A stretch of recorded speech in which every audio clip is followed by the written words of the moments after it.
Welcome to a special edition of This Week in College Viability. Today's podcast episode focuses on an uncommon higher education topic, bonds, B-O-N-D-S, that's right, bonds. Hey, it's Gary Stocker, and today I am with Ann Rutledge. Ann is the co-founding principal, CEO, and strategist for CleanFintech, based out of Bilbao, Spain, and in the U.S., CreditSpectrum, a free market credit rating agency. And welcome. Thanks for making time to join me today. Thank you, Gary. Thanks for the great introduction. And if you would, just for our listeners, if you would, go ahead and briefly describe what your companies focus on and how that plays out with higher education in the United States. Thank you. I would love to do that. So, the company based in Spain is a fintech, and the company based in the US is a rating agency. Fintechs do all kinds of things, but our focus in Bilbao, Spain, is an extension of what we do in the US. Let me just give 2 minutes that have very little to do with higher education, but may have a lot to do with where the economy is today. Excellent. We discovered 22 to 25 years ago a big problem in how another kind of market was being rated, another type of bond, namely the bonds that were made out of mortgages. As we all know, there was a meltdown as a result of something, and we actually went live with a patented process that would have prevented that problem. And we supported a lot of investors who lost money as a result of believing in ratings that turned out not to be sustainable. We believe in sustainability, and we believe fundamentally, as a rating agency and as a fintech, that credit is a promise. The fact that we think that credit is a promise is really sort of a bridge to our conversation, Gary, today, because we think that in times of change, like right now, the analysis of capital quality, which is really what bonds are about, capital, not necessarily promises, needs to go back to basics and understand exactly how value is being created, how it's being sustained and monitored, and how that value translates into capital quality for investment. So, the conversation that we have today, I think, is really because I raised a question saying, yeah, okay, we're seeing that there are some developments from the ratings world. S&P put out a few statements regarding the changes in the not-for-profit higher education world. But gosh, do we really need to understand what's happening with the bonds, or do we need to get more fundamental? So we are going to be turning the proverbial podcast tables today. Ann has followed our work at College Viability. And instead of me asking questions, today she's going to ask me questions. So, Ann, now be nice to me. but but why did you want to be the one asking questions today? Right. So, we're a rating agency. We can't be too nice. but um, but as an aside, we are really big believers in what you're doing, Gary, because what you're looking at is you're looking at the on the ground situation for higher education, for colleges. I think an important takeaway from a recent podcast of yours that I listened to was that many colleges do not have the funds to operate as colleges. In the credit world, we call funds to operate working capital. And we know that the December S&P report shows that only 7% of sub-investment colleges that they rated are sub-investment grade. Triple Bs are 29%, single As are 37%, double As are 27%. So sub-investment grade means that they are risky investments. Triple B means they are investment grade, low investment grade. If this is true, then the vast majority of colleges that they rate are still investment grade. So to me, this sounds a bit strange. And I'll just go on for one more minute. Granted, there are many more negative outlooks on colleges than positive outlooks. That's another part of their report. And this trend increased last year. And there's a downgrade ratio of 2 to 1. That means that a college is twice as likely to be downgraded as upgraded. So these are indicators of a trend. But and it undoubtedly will affect some colleges more than others. But Gary, you've been saying this a long time. Amen. Amen, Ann.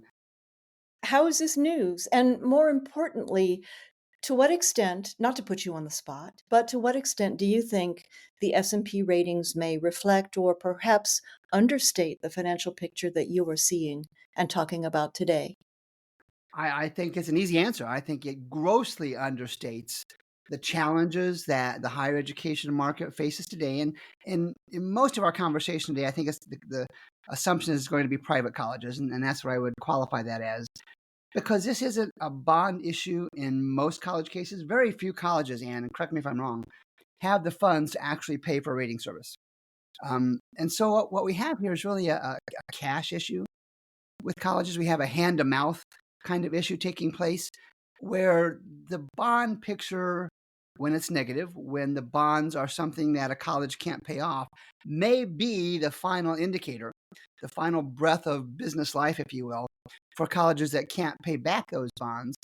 But the bonds themselves are so understated in their impact because colleges just don't have access to those actual ratings. And if they did, they wouldn't be good. And in my mind, the issue, while bonds are part of it, and like I said before, the final moment, it's really a supply and demand issue. And you've probably Mm, heard me say this over and over again, and I'll say it again. There mhm. are way, way, way too many college seats and not enough college students at whatever age willing to pay the tuition and fees associated with that. And until that supply and demand gets somewhere closer to an economic equilibrium, we're going to continue to see closures for sure. And I'll just leave it at that right now. We might talk about cutbacks and layoffs a little bit later on. But the bond market understates the challenges that higher education faces, mostly in the private sector. That's a very interesting analysis. I mean, I think we're on the same page, Gary. I had said to you before we met right now that bond ratings are about the college as an investment, but you're not talking about the college as an investment. You're talking about the college as an experience, as a way for young people to acquire knowledge and skills and discover themselves and all the things that colleges are for. So I think there is a bit of a disconnect between the meaning of the bond analysis and the meaning of the fundamental meaning of a college and what what are the drivers at the college level. Yeah, and you make a good point. Yes, in yours and my case, and in millions and millions and millions of other cases, that college experience was indeed about knowledge acquisition and skill development and self-discovery and all the other subjective and objective things that go with it. But the case that I like to make over and over again, that those students, for lack of understanding the big picture market, are not are probably not getting the same kind of college experience you and I and millions of others had and continue to have because their college can't afford to keep up. Just to make it to simplify, they can't keep up with the best microscopes and the newest software updates and the best hardware. And the faculty are probably underpaid. And just a quick sidebar story, iPads, which is, of course, the data source for college education, just dumped the last of their 2022 data yesterday. So, Ann, when we get off the podcast, I'm jumping back on to doing the 2024 College Viability app. Mhm. Their, their data will suggest that, and I'm almost certain this to be the case, graduation rates are catastrophic. And I'm trying to remember the numbers. It was something like 800 plus out of 1,100 plus private colleges in the United States have 4-year graduation rates under 50%. Wow. And I track 6 years, and the threshold I use for 6 years is a minimum of 70%. But the pattern holds. So think about that for a second. When you and I and our generations before and after, college was a 4-year deal and done. And now not only is it a minority of students that get done in 4 years, think about this scenario where you've been going to college for 6 years, you still don't have that bachelor's degree. It's not just the cost, or that's substantial. Look at the 2 or 3 years of lost income, lost family, lost personal income you have because you didn't get through college. Yes. That's a tragedy. This is a tragedy, as you describe it, at the level of a family making the decision to send their kid to college or not, and to which college. To what extent do you think what we're getting from the rating agencies is useful? To a large extent. And and and let me plug back into what you do. And, and I'll get there in a second. But of course, the college viability app that I just referenced is a Mhm. comparison tool. And we compare 8 years of data from iPads, which is from the National Center for Education Statistics, the federal agency. And it's the comparisons that matter, the trends that matter. So I can look at an enrollment trend for a college. I won't pick on anybody in particular today. I do that most days. I can Mhm. look at the trend and say, guys, I would not send my child there. I would not go there. But even the comparison tool, while valid, I still believe that there's there's opportunity to provide a service to this market that is a single number. And Forbes tries to do that with their financial grades, but that's at best a once a year kind of thing. And then to market that to families to say, hey, this college is 8 points on a 10-point scale. This college is 2 points on a 10-point scale, whatever it is. You make your own decision on whether this college is one for you or not. Because right now it's almost certainly, Ann, like you and I did back in the day. It's the campus, it's the professors, it's the amenities, it's the sports, it's the tuition, it's the majors. And still, with all the work I've done, the recognition of college as a risky financial investment for those who can't keep the lights on easily is something the market just does not yet recognize until we hit some tipping point somewhere where all of a sudden the market will say, hey, privates are too big of a risk. I'm out of here. You know, it's a paradox. M I'm listening to you describe what you know how to do, and when I put my rating agency hat on, not my rating agency hat from today, but from before, when I worked for Moody's Investor Service, and I didn't rate colleges, mind you, but I would say what you do is too complicated, it's not capable of standardization, and I don't know how to relate it to the financial statements that I look at. Oh, I can agree You with that in a heartbeat. you would, Yeah. but yet you manage. And I think what's happening on my end, and I'm not positive this is the case, is with the data that I do, through the College Viability app and all the podcasts and videos, the college viability business for now is more of a content business. I am standing up on the proverbial stage saying, hey, be careful, in many, many more words than that. And I use the app and all that I can do with it to show others to be careful to choose colleges that just can't make it. But yet, to my knowledge, Ann, there's nobody doing anything like that. And here's the scenario that I shared with others, and I'll share it with you, and then I'll shut up for a second. Is envision a couple months ahead. It's April, and we know that May 1st is typically the college decision date for families across the country. And those many millions or hundreds of thousands of families are sitting at the kitchen table trying to make that final decision where their child is going to go to college or where they're going to go to college if they're an adult. And they don't have the knowledge, they don't have the perspective that you and I have, that some colleges are really, really, really risky. And they choose one of those, Ann, and months or a couple years down the road, that college says no mas. They close, they cut back on majors and programs, they lay off faculty. And this child, this family chose that college because they just didn't know the risks. Yes. That's sad. Yes, and, That's sad. it's sad, and I mean, there are not to confuse the past with the future, because what you're describing is something that's going to happen in scale. But I still remember when Hampshire College was an experimental college that, that people Yeah, went to and got degrees in, and it disappeared. yeah. So there is also the possibility of graduating and then the college disappears. And with that, the alumni network, Yep. the marketing, the power of the university or the power of the college goes away. Yep.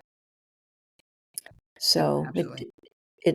I mean, you go there first for learning and then for brand, but the brand part is very important as well. Yeah. And there's, talking about college closures a little bit, there's an excellent book out there written by Jonathan Nichols, who went through the closure process at St. Joseph's College in Rensselaer, Indiana in 2017, I think it was. Mm-hmm. And the book is called Requiem for a College. And John Nichols taught some English writing, I think, courses there. And his book chronicles the events leading up to the closure announcement, the trauma associated with the actual announcement, and the trauma after that. That's just the first part. Then this gentleman goes and does a detailed analysis of what the leadership at St. Joseph's College in Rensselaer, Indiana did and did not do leading up to their closure. Mm-hmm. And this is just prototypical of what's happening month after month in the United States. It's different details, but the same scenarios. You can see it coming. I see it coming. You can see it coming. But those on the retail end, those families, those students, and even faculty and staff in large part, they may have concerns, but they don't realize the depth of the concerns they should have. You know, I hear you, and there is something that I want to say in direct response to what you just said. But before that, I would like for us to exchange ideas around the idea that the quote from the prior podcast that I heard, the Gardner quote that said that perception and location are the drivers of financial solvency of institutions of higher education. Yeah.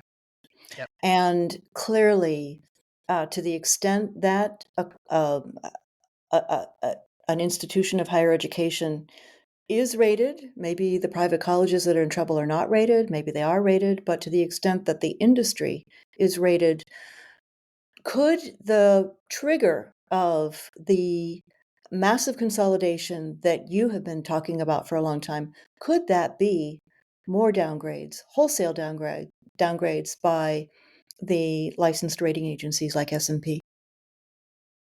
I guess And would that be a good thing or a bad thing? well, I mean, there's two questions there. It would be, let me answer the first one. Let's go to the good and bad. I may ask for a follow up on that. But if all of a sudden the ratings agencies took a big shot at the colleges that are rated, that's certainly going to have a negative impact on colleges, and probably because of the media plays, because regional reporting source after regional reporting source talks about colleges, their local colleges, and they say, hey, it's a trend across the country. And if all of a sudden bond ratings are going down to the floor, then yes, that's going to be a big deal. But the quote from Gardner, perception and location, yeah. And location, these colleges have been born with. They chose their location decades, if not centuries ago. But perception, and I mentioned that a minute ago, I think, Ann, if the perception develops that private colleges, especially small, non-urban private colleges, are a risk, you and I both know the market makes decisions on the fringes. And if parents and families start saying, it's just not worth going to small college Missouri or small college Illinois or small college California, let's go public or let's go large private. How quickly then does that cascade? And Yes. I don't know if I worry, but I wonder if, as you and I sit here in mid-January 2024, if that's not already happening. I have anecdotal evidence to support that. There will not be any concrete evidence anytime soon that that's the case. But you and I know markets adjust. What if we are in the leading edge of a market adjustment now, where the market, irrespective of college marketing and the things you mentioned a few minutes ago, the market decides it's not worth the risk? That's if we want to have a good podcast someday, I'll bring in folks and we'll talk about what happens if that scenario is true.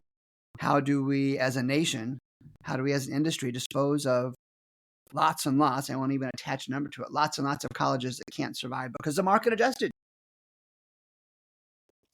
And I wonder if you're not correct in saying that it's happening now because I recall not too long ago filling out a questionnaire on this very point about how if there were sort of massive destruction of the college as an institution of higher education, what would happen and what are the choices? But I guess what I'd love to hear that podcast.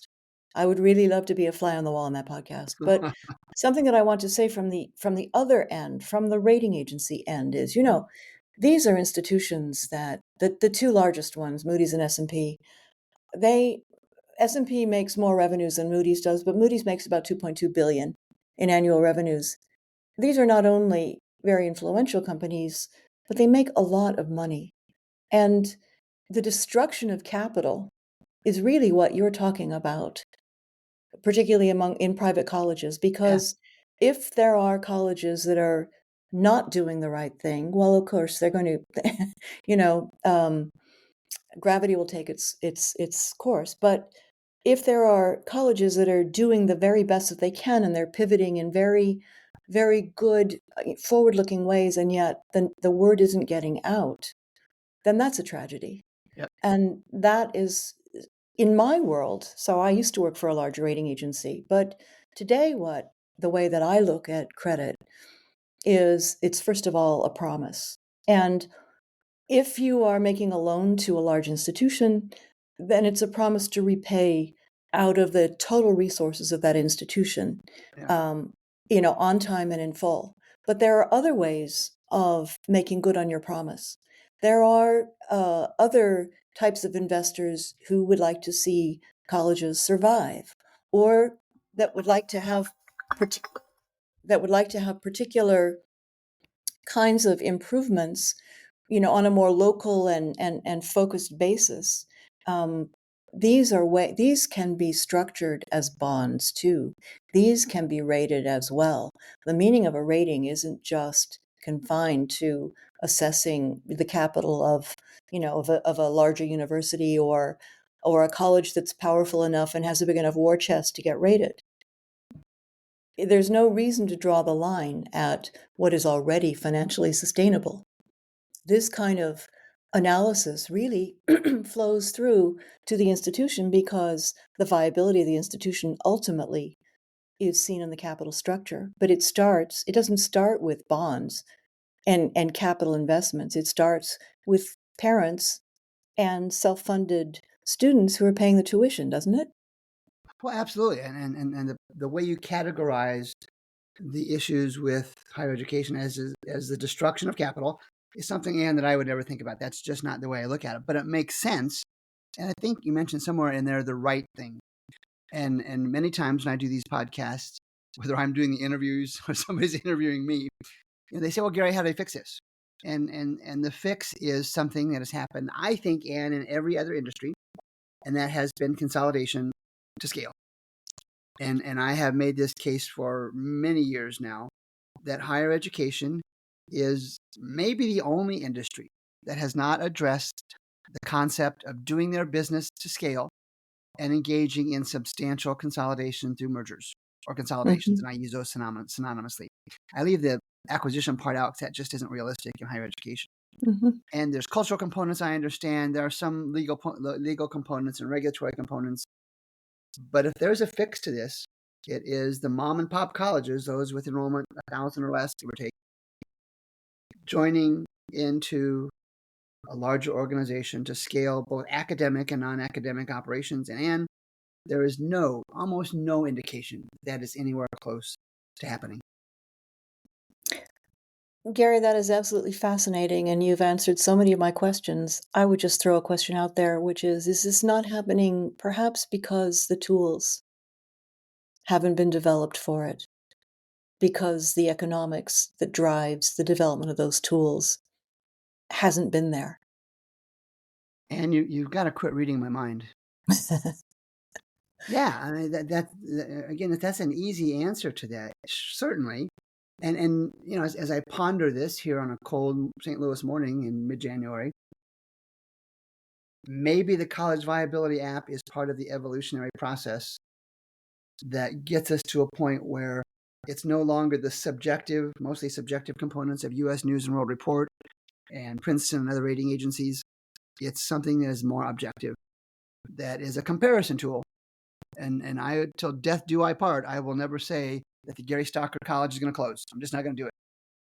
I will compare Gary Stocker College to Ann Rutledge University and say, look how well Rutledge University is doing with their enrollment and graduation rates, and look how poorly Stocker University is doing with bad enrollment and bad graduation rates. But there needs to be an evolution of the system that makes it more objective, and I know that's a big part of what you ponder. Well, I can't ponder the evolution of the system without quality being created at the level where it needs most to be created. And I think the challenge is a translation challenge, basically, to translate what you're doing into the big words of capital, because you're actually solving a very big problem, whereas the people looking at the capital are maybe solving a very little problem, and in some cases not solving any problem at all. Good point. A But good point. That's a great point. Yeah. yeah, but to join the two things together, and I think this is a great conversation as a kind of first start, perhaps. Well, excellent. Well, Ann, you were nice to me. I'm grateful. Um, so thanks for your questions. They were, as always, very informed questions, and from my perception, they're adding value to this discussion, and I think our listeners will see that as well. So there you have it. While graduation rates and tuition revenue, endowments, and more are an important future and financial indicators of a college's, mostly private colleges, financial future, a really hidden component to almost everyone in higher education is the bond market. My guest today has been Ann Rutledge, co-founder and principal and CEO for CleanFintech in Bilbao, Spain, and in the US it's CreditSpectrum. And let's make sure we talk again in a few months to see what else we can talk about. That sounds fantastic, Gary. Thank you so much. My pleasure. We'll talk soon. Take care. Bye.